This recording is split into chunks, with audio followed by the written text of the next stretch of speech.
Mahigit 20 contractor ang nakita ng Commission on Elections na nag-donate sa mga kandidato nitong eleksyon 2025. Batayan sa pagsuri nila sa mga Statement of Contribution and Expenditures. Balita hatid ni Mark Salazar. Magdadalawang buwan ang hinihintay ng COMELEC ang sagot ng Department of Public Works and Highways o DPWH kung nangontrata ba sa gobyerno ang 54 na kontratistang nag-donate umano sa mga kandidato noong eleksyon 2022.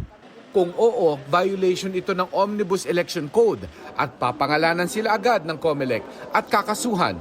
Siyempre, kaakibat nito yung aming pag-i-issue ng show cause orders para sa kanila, kasama na rin yung mga kandidato na maaaring nakinabang. Pero ngayon pa lang, may 26 na kontratista na silang nakitang nag-donate sa mga kandidato. Kabilang sa 4 na nanalong senador, 2 natalong senador, 6 na komandidato sa pagka-district congressman at 2 komandidatong party list. Batayan sa mga Statement of Contribution and Expenditures o yung SOSE o yung tala ng mga kontribusyon na tanggap at ginastos ng mga komandidato nitong eleksyon 2025. Hindi pa pinapangalanan ng mga nakatanggap ng donasyon mula sa mga kontratista. Sapagkat hindi pa naman tapos yung ating pangangalap ng mga iba pang impormasyon doon sa SOSE. Pero number 2, ilalahad naman po namin ang lahat ng yan basta magkaroon ng confirmation lang ang ating pong DPWH. Inaasahang matatapos ang pagsuyod sa lahat ng SOSE sa Biyernes.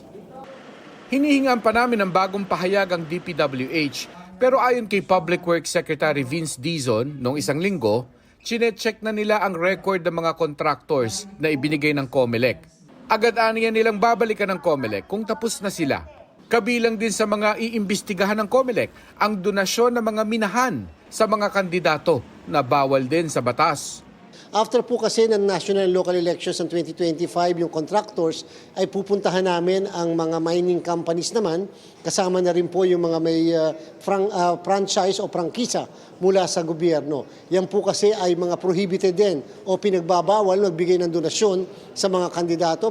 Bago matapos ang linggong ito, ay inaasahan ding maglalabas ng resolusyon ng COMELEC sa issue ng umano'y campaign contribution ng government contractor kay Senador Chis Escudero noong 2022. Hindi aniya makikialam si COMELEC Chairman George Garcia sa issue. Ako'y nagsilbi bilang abogado ng naturang buting senador and therefore minamarapat ko na kahit yung magtanong man lang. Mark Salazar, nagbabalita para sa GMA Integrated News.